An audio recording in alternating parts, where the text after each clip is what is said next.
जो महाप्रभु जी के दिव्य कलेवर को देखा, पहले दर्शन करते ही महाप्रभु जी को प्रणाम किया और दर्शन करके विभोर हो रहा है। ओहो, लगता है साक्षात श्री कृष्ण ही गोरे बन के आ गए हों। दर्शन करता रहा, दर्शन करते करते और लालसा हुई, थोड़ा और पास जाऊं, थोड़ा और पास जाऊं। तो सैनिक कर्मचारी, रक्षा दल के लोग तो साथ में ही थे, उनको इशारा किया तो रक्षा दल और आगे चला, और आगे चला, और आगे चला। चलते चलते महाप्रभु जी जहां नृत्य कर रहे थे उसके बिल्कुल पास ही आ गए।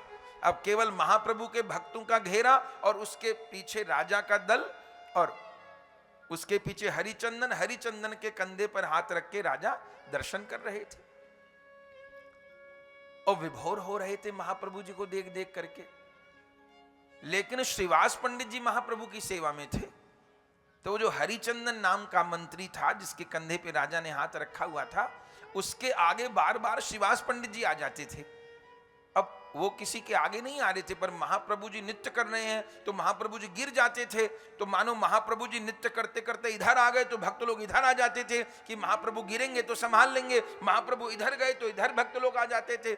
चूंकि महाप्रभु को घेर के नित्यानंद प्रभु, अद्वैत प्रभु, गदाधर प्रभु, श्रीवास पंडित जी नाचते थे। चूंकि महाप्रभु जी कीर्तन करते करते छलांग लगाएंगे और धड़ाम नीचे गिरेंगे, तो उससे पहले दौड़ के नित्यानंद गोद में ले लेंगे ताकि महाप्रभु को चोट न लगे। तो श्रीवास पंडित जी सब भक्त लोग सावधान थे, तो बार बार श्रीवास पंडित हरिचंदन के सामने आ जाते थे। तो फिर ऐसे ऐसे करके महाप्रभु को देखना होता था, राजा को भी ऐसे ऐसे करके देखना होता था, क्योंकि महाप्रभु का दर्शन कर रहे थे। बार बार श्रीवास पंडित जी आए तो हरिचंदन उनको हाथ से हटाने लग गए, ऐसे करके किनारे पर हो जाओ, जैसे भीड़ में कोई कर दे। तो एक बार श्रीवास पंडित जी हटे, फिर दोबारा आगे आ गए, हरिचंदन ने फिर हाथ से ऐसे किया, तीसरी बार फिर आ गए। अब वो किसी के आगे नहीं आ रहे थे, वो तो महाप्रभु की सेवा में थे। तीसरी बार फिर किया। श्रीवास पंडित जी को कोई महाप्रभु की सेवा में बाधा दे तो उनको बड़ा गुस्सा लगता है। तीसरी बार जो श्रीवास पंडित जी को ऐसे हटाया हरिचंदन ने, श्रीवास पंडित जी को क्रोध आ गया और श्रीवास पंडित जी ने एक तमाचा हरिचंदन के गाल पर लगा। चरितामृत में लिखा है, एक तमाचा जोर से। उनको पता नहीं कि यह राजा का मंत्री है, और पता हो तो भी कोई बात नहीं, एक तमाचा लगाया और फिर सेवा में लग गए। माने इसलिए लगाया कि मैं सेवा कर रहा हूं, हटूंगा तो महाप्रभु को कष्ट हो जाएगा। और जैसे अब जो राजमंत्री होते हैं उनमें राजा से ज्यादा गर्मी होती है, जैसे हरिचंदन के गाल पे तमाचा लगा और हरिचंदन के हाथ में तो तलवार खड़क सब थी, वो आग बबूला हो गया, कैसे मुझे मारा। और बस कुछ कहना ही चाहता था पलट के श्रीवास पंडित जी को, या तो वो भी हाथ उठाता या कुछ अपशब्द कहता। आहा, ये राजा का चरित्र है भैया। हम सबको इस पैमाने पर तोलना है कि हम लोग अभिमान के किस मंच पर बैठे हैं और भक्त की कैसी स्थिति होती है और किस स्थिति में जाकर के भक्ति की प्राप्ति होती है। हरिचंदन जैसे ही पलट के कुछ कहना चाहते थे, हाथ पकड़ लिया राजा ने हरिचंदन का और बोले,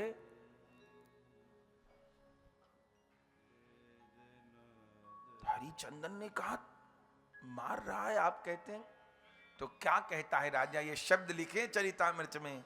राजा कहता है, ये थप्पड़ तुझे पड़ा, ये थप्पड़ मुझे क्यों नहीं पड़ा। ये श्रीवास पंडित जी का थप्पड़ ये मेरे गाल पर पड़ना चाहिए था। अरे ये जानता नहीं ये कौन है, इनके आंगन में ही महाप्रभु कीर्तन किए, इनकी गोद में खेले हैं। ऐसे महापुरुष के हाथ से मार पड़ेगी तो काल की मार नहीं पड़ेगी। अब ये थप्पड़ तुझको पड़ा, ये मुझको क्यों नहीं पड़ा।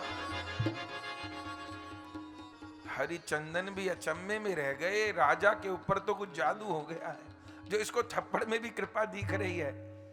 अब यही कृपा का स्वरूप है। जब हनुमान जी की कृपा हो गई तो रावण ने लात मारी विभीषण जी को, और विभीषण जी को रावण की लात में भी भगवान की कृपा दिखाई दी। और पहले अनुकूलता में भी कृपा नहीं दिखाई दे रही थी। ये कृपा का स्वरूप है। जब जीवन की हर अच्छी बुरी घटना में प्रभु की ही कृपा का अनुभव हो तो माने कि मैं ठीक रास्ते पे हूं। क्या कहना। राजा खड़े दर्शन कर रहे हैं। अब क्या हुआ, श्री महाप्रभु जी की नासिका से श्लेष्म और आंखों से प्रवाह। जब महाप्रभु जी के उस रूप को देखा तो राजा को लगा कि ये महाप्रभु का कैसा रूप है। माने इतना नासिका से श्लेष्म, आंखों से अश्रु, क्या ऐसा भी प्रेम होता है? पर कुछ कह नहीं पाए। फिर उन्होंने जगन्नाथ जी की तरफ देखा तो क्या देखा, जो दशा महाप्रभु की हो रही है वही दशा जगन्नाथ जी की भी हो रही है। जगन्नाथ जी की भी आंखों से अश्रु प्रवाह, नासिका से श्लेष्म निकल रहा है। अरे ये क्या। फिर थोड़ी देर बाद राजा को क्या अनुभव होता है कि महाप्रभु जी तो जगन्नाथ जी की रथ में, जगन्नाथ जी की जगह रथ में बैठे हुए हैं और जगन्नाथ जी महाप्रभु जी की जगह कीर्तन और नृत्य कर रहे हैं। महाप्रभु रथ में बैठे हैं, जगन्नाथ नाच रहे हैं। महाप्रभु नाच रहे हैं, जगन्नाथ रथ में बैठे। राजा की तो मति काम करनी बंद हो गई। रथ यात्रा तो आगे बढ़ गई, राजा वहीं अचेत होकर के गिर पड़े। सार्वभौम जी आए, श्री राय रामानंद जी आए। सार्वभौम जी ने संभाला राजा को। राजा से कहा आपको क्या हुआ? राजा ने रोकर के कहा आज मैंने निकट से महाप्रभु जी का दर्शन किया। वे साक्षात जगन्नाथ हैं, वे साक्षात श्री कृष्ण हैं, वो कोई सन्यासी नहीं है। सार्वभौम जी ने कहा मैं तो अभी तक आपको ये नहीं बोल रहा था क्योंकि आपको शायद भरोसा नहीं होता। मुझे ये आशा थी कि आपको अपने आप महाप्रभु के स्वरूप का अनुभव हो जाएगा। यदि आप वास्तव में गौर पाद आश्रय ग्रहण किए हैं, आपको अपने से अनुभव हो जाएगा। और आपको अनुभव हो गया, ये सबसे बड़ी बात है। सार्वभौम जी से कहा तो अब तो अनुभव हो गया, अब तो चरण स्पर्श करवा दो, कृपा प्राप्ति करवा दो, गौर का दास बनवा दो। सार्वभौम जी ने कहा अब एक गोपनीय बात सुनो। अभी रथ आगे जाएगा, बलगंडी नामक स्थान पर रथ रुकेगा। जब रथ रुकेगा तो उस समय नित्यानंद प्रभु जी, राय रामानंद जी, स्वरूप दामोदर जी महाप्रभु जी को पास के जो विप्र शासन वन है ना, नारियल का जो वन है, वहां पर ले जाएंगे। वहां पर सब भक्त लोग महाप्रभु जी को प्रसाद पवाएंगे। थोड़ा महाप्रभु जी को आग्रह करके प्रसाद पवाएंगे और फिर महाप्रभु जी वहां विश्राम करेंगे जब तक जगन्नाथ जी का रथ रुका रहेगा। मैं इशारा कर दूंगा, उस समय जब महाप्रभु लेटे होंगे हम सब हट जाएंगे और आप उस समय दीनहीन के वेश में पहुंच जाना और महाप्रभु जी के चरण दबाने लगना। ये गोपनीय बात तो कोई परिकर ही बता सकता है। संसार की तिकड़म तो संसारी समझा देंगे, कैसे किससे काम निकालना है, कैसे धोखाधड़ी करनी है, कैसे 420 करनी है, इसमें तो हर संसारी पारंगत है। पर प्रभु की कृपा कैसे प्राप्त करनी है, इस जीवन का वास्तव में कल्याण कैसे करना है, ये तो कोई हरि का प्यारे ही बता सकता है। ये तो कोई गुरु ही बता सकते हैं, और तिकड़म तो दुनिया खूब सिखा देगी। आपने मुझे मार्ग दे दिया। और राजा, आपको भागवत जी का कोई श्लोक याद है? आप बताइए कौन सा श्लोक। गोपी गीत कभी पढ़ा है? पढ़ा तो नहीं है। हो सके तो आप गोपी गीत का सारे श्लोक तो याद नहीं हो सकेंगे, एक श्लोक याद कर लो। तब कथामृतम तप्त जीवनम कवि भिरीडितम कल्म शापहम। ठीक है, जब महाप्रभु के चरण दबाऊ ना तो महाप्रभु पूछेंगे कौन, क्योंकि स्पर्श लगते ही उनको लगेगा कि गोविंद का स्पर्श नहीं है या स्वरूप दामोदर का स्पर्श नहीं है, वो पहचान जाएंगे किसका हाथ है। वो आंख बंद करे करे पूछेंगे कौन, तो उत्तर में श्लोक गाना। वो पूछे कौन, उत्तर में श्लोक गाना गोपी गीत के। तुरंत प्रताप रुद्र जी ने श्लोक का पाठ प्रारंभ कर दिया। कुछ देर बाद धीरे धीरे रथ बलगंडी पर पहुंचा, रथ रुका। सार्वभौम जी ने सब भक्तों को बात बता दी, आज राजा पे कृपा करवानी है। जब सारे परिकर ने जिम्मेवारी ले ली तो अब तो कृपा में बाधा नहीं होगी। तब महाप्रभु जी को सब लोग विप्र शासन वन में लेके गए, नारियल का वन, और वहां जाकर के महाप्रभु जी अचेत, किसी तरह से नित्यानंद प्रभु जी ने थोड़ा सा प्रसाद, प्रभु पाओ तो सही, सवेरे से कुछ नहीं पाया, सवेरे से कुछ नहीं पाया, थोड़ा प्रसाद लिया। और फिर महाप्रभु जी तो आवेश में तो वहीं हा कृष्ण कह करके लेट गए। भक्तों ने बिछौना बिछा दिया, वहीं लेटे हैं। और उस समय भक्त लोग शरीर की सेवा करते थे। उस समय कोई हाथ दबाता था, कोई चरण दबाता था, कोई कमर दबाता था। महाप्रभु और महाप्रभु जी नेत्र बंद करके रोते रहते थे, कृष्ण नाम लेते थे। लेकिन आज तो सबकी मिली भगत थी।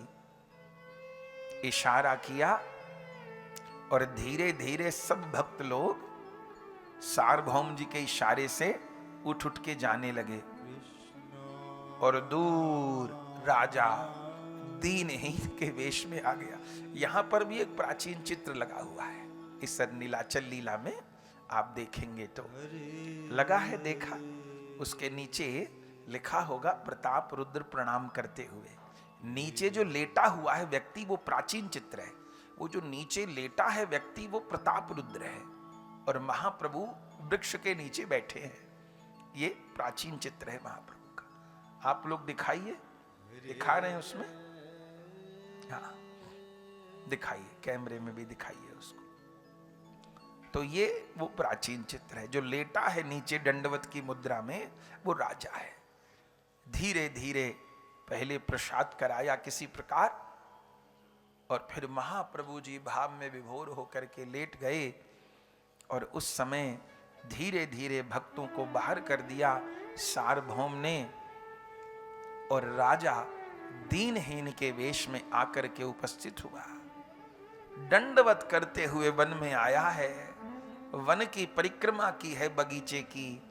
और फिर महाप्रभु जी जहां पौड़े हैं वहां धीरे धीरे धीरे धीरे चरण पलोटने लग गया राजा।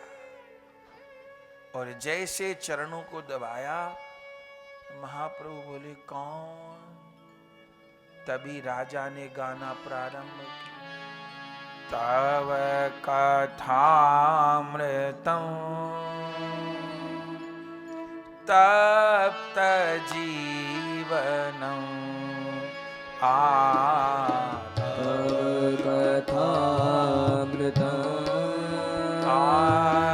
तप्त जीवनं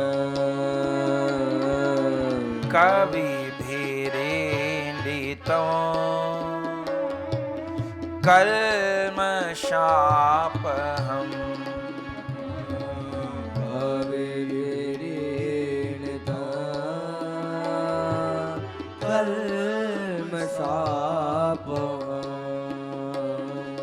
श्रवण मंगलं श्रीमदाततं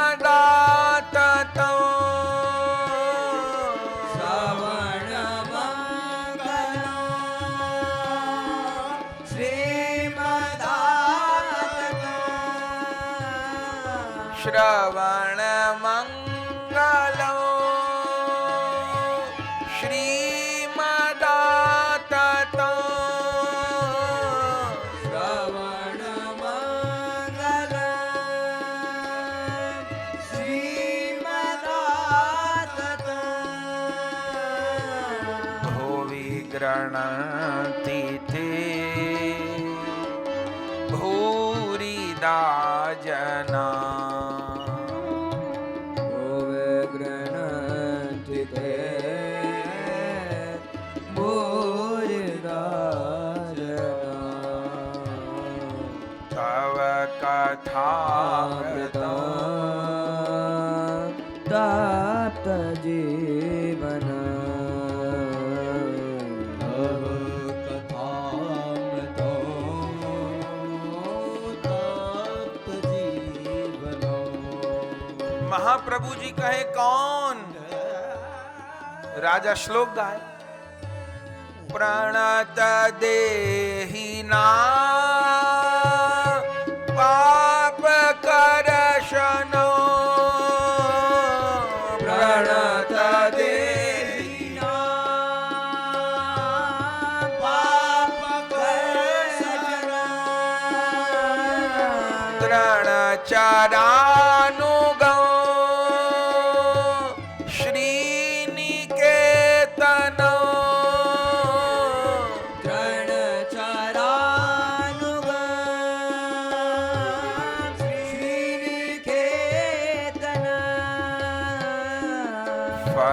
फणार्पितं ते पदाम्बुजम् फणार्पितं ते पदाम्बुजम् कृणुकुचेषु नः कृन्दिह क्षयम् रणकुचेषु नः कृन्धिहृच्छय प्रणत कामदं। राजा पूछे, राजा से महाप्रभु पूछे कौन? और उत्तर में, अब ये गुप्त रीति तो कोई गुरु ही बता सकते हैं, कोई आचार्य बता सकते हैं। महाप्रभु ने फिर पूछा कौन? तीसरा श्लोक गाया, प्रणत कामदं पद्मजार्चितं प्रणत कामदं पद्मजार्चितं धरणिमण्डनं ध्येयमापदि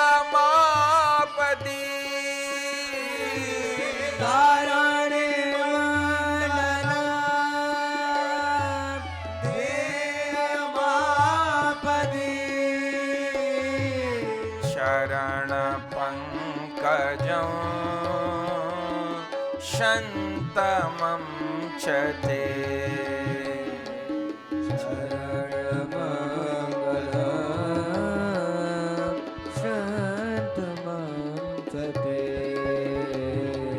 रमण न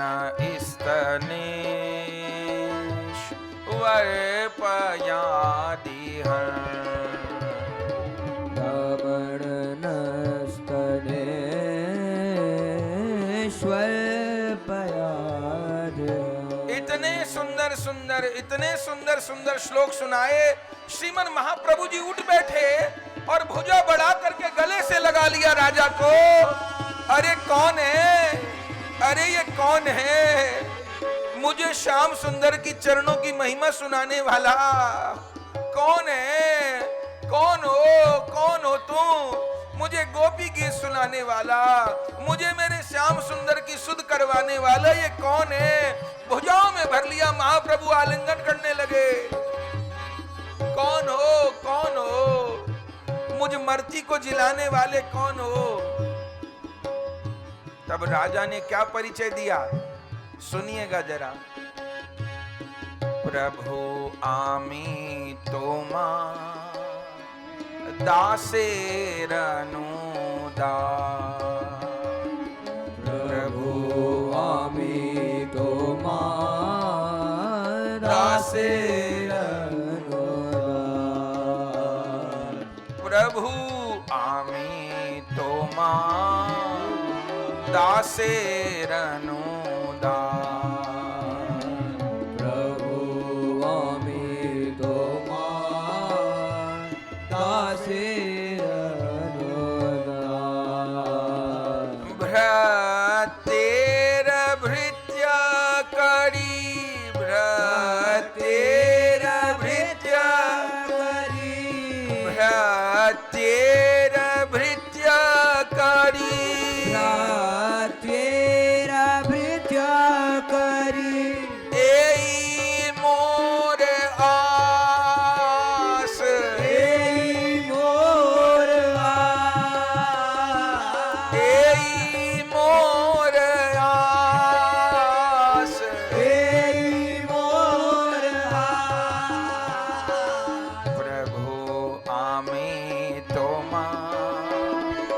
दासेर अनुदास।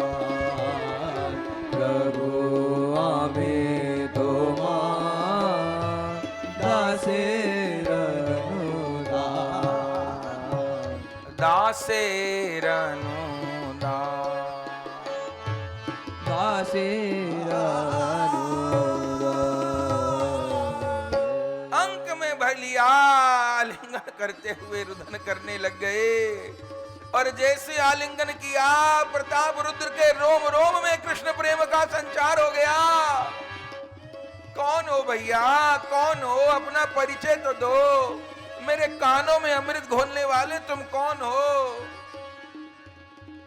तब राजा ने यही कहा, प्रभु आमी तोमार दासेर अनुदास। ये भक्ति का स्वरूप है। प्रभु आमी तोमार दासेर अनुदास। आपका दास नहीं, आपके दासों का दास। क्या चाहिए? भृत्तेर भृत्य करी। भृत्य माने सेवक। भृत्तेर भृत्य करी एई मोर आस। अपने सेवक का सेवक बना लो, यही मेरी आस। जैसे ये कहा, महाप्रभु ने नेत्र खोल दिए और देखा तो राजा बैठा है। महाप्रभु के दोनों चरण राजा की गोद में है। महाप्रभु ने कहा, बहुत चतुर हो। बोले, हे नाथ, आपके भक्तों ने ये मार्ग बताया है। आप तक पहुंचने का मार्ग आपके भक्ति बता सकते हैं। ठीक है, अब राजकाज करो। प्रभु, मुझे आपका दर्शन होता रहे, आपकी सेवा प्राप्त होती रहे। आप मुझको राजा मान करके, विषय मान करके मेरी उपेक्षा न करे। मुझ पर आपकी कृपा बनी रहे, मुझे आपका चरण स्पर्श प्राप्त होता रहे, मुझे आपका दर्शन संग प्राप्त होता रहे। महाप्रभु ने कहा, एक ही उपाय है उसका, तो आज से अपने को राजा मानना छोड़ दो। यहां स्वामी पे कृपा नहीं होती, यहां दास पे कृपा होती है। हृदय से मान लो कि राजा है जगन्नाथ भगवान और मैं जगन्नाथ जी का सेवक हूं। राजा ने कहा, मैंने तो कह ही दिया, प्रभु आमी तोमार दासेर अनुदास। मैं प्रभु का भी दास नहीं, मैं तो प्रभु के दासों का दास हूं। और भृत्तेर भृत्य करी एई मोरास। अपने सेवक का सेवक बना लो। पर प्रभु, मेरी एक जिज्ञासा है, कहो। जब मैं आपका नित्य देख रहा था यात्रा में, तो मैंने देखा कि आप रथ पर बैठे हो और जगन्नाथ जी नृत्य कर रहे हैं। कभी जगन्नाथ जी रथ पर बैठे हैं, आप नृत्य कर रहे हैं। तो हे नाथ, मैं जो जान रहा हूं, जो सार्वभौम जी ने मुझे बताया है, जो नित्यानंद प्रभु जी ने मुझे बताया है, एक बार उसकी पुष्टि कर दो। अपने सन्यासी रूप में तो कृपा कर दी, अब एक बार अपने उस ऐश्वर्य रूप को और दिखा दो। बंधुओं, आपको ध्यान होगा, सबसे पहली बार षडभुज रूप महाप्रभु जी किसको दिखाए? बताइए जल्दी। सबसे पहली बार नित्यानंद प्रभु जी को। फिर दूसरी बार किसको दिखाए? सार्वभौम भट्टाचार्य जी को। और अब तीसरी बार षडभुज रूप दिखाएंगे राजा को। जो तैर्थिक विप्र को दिखाया वो अष्टभुज रूप दिखाया। षडभुज रूप सबसे पहले नित्यानंद प्रभु को दिखाया, नीलाचल लीला में सार्वभौम जी को दिखाया, और अब तीसरी बार राय रामानंद जी को युगल रूप दिखाया। लेकिन अब तीसरी बार राजा ने जैसे हाथ जोड़ करके निवेदन किया, देखा महाप्रभु जी तो अंतर ध्यान हो गए और महाप्रभु जी के स्थान पर रूप षडभुज गौर प्रगट्यो। रूप षडभुज गौर प्रगट्यो। रूप षड्भुज गौर प्रगट्यो रूप षड्भुज गौर प्रगट्यो लख्यो न काहू और है लख्यो न काहू और है एक वपु महतीन राजत एक वपु महतीन राजत राम कृष्ण गौर है राम कृष्ण गौर है ऊपर की द्वै भुजा माही ऊपर की द्वै भुजा माही धनुष बाण विराजे हैं धनुष बाण विराज है बीच की द्वै भुजा माही बीच की द्वै भुजा माही अधर मुरली बाजे हैं अधर मुरली बाज है नीचे की द्वै भुजा माही नीचे की द्वै भुजा माही दंड कर मंडल गहे दंड कर मंडल गए राम जोई कृष्ण सोई राम जोई कृष्ण सोई सोई गोरा कली भये सोई गोरा कलि भये धर्म अर्थ काम मोक्ष धर्म अर्थ काम मोक्ष चार भुज सौ दे हरि चार भुज सौद हरे द्वै भुजन सो प्रेम देवत द्वै भुजन सो प्रेम देवत द्वै भुजन सो प्रेम देवत द्वै भुजन सो प्रेम देवत जयति जयति गौर हरि जयति जयति गौर हरि जयति जयति गौर हरि जयति जयति गौर हरि जय गौर हरि गौरांग हरि जय गौर हरि गौरांग हरि जय जय प्रभु नित्यानंद हरि जय जय प्रभु नित्यानंद हरि जय गौर हरि गौरांग हरि जय जय हरि गौरांग हरि जय गौर हरि गौरांग हरि जय गौर हरि गौरांग हरि जय जय प्रभु नित्यानंद हरि जय जय प्रभु नित्यानंद हरि जय गौर हरि गौरांग हरि जय गौर हरि गौरांग हरि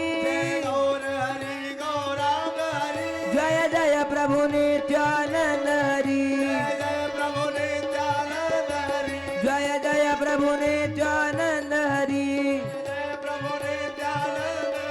जय जय प्रभु नित्यानंद हरि जय जय प्रभु नित्यानंद हरि जय गौर हरि गौरांग हरि जय गौर हरि गौरांग हरि रूप षड्भुज गौर प्रगट्यो लख्यो न काहू और है एक वपु महतीन राजत राम कृष्ण गौर तीन रूप महाप्रभु जी के श्रीअंग में दिखाई दिए ऊपर की दो भुजा में धनुष बाण बीच की दो भुजा में मुरली और नीचे की दो भुजा में दंड और कमंडल बस राजा उसी समय देख के मूर्छित होकर के गिर पड़े श्री महाप्रभु जी तो फिर चूंकि रथ आगे बढ़ने का समय हो गया महाप्रभु जी फिर सन्यासी रूप संभाले और कीर्तन में पहुंच गए फिर रथ आगे बढ़ गया लेकिन राजा रात तक महल नहीं पहुंचे तब राज कर्मचारियों ने सार्वभौम जी से पूछा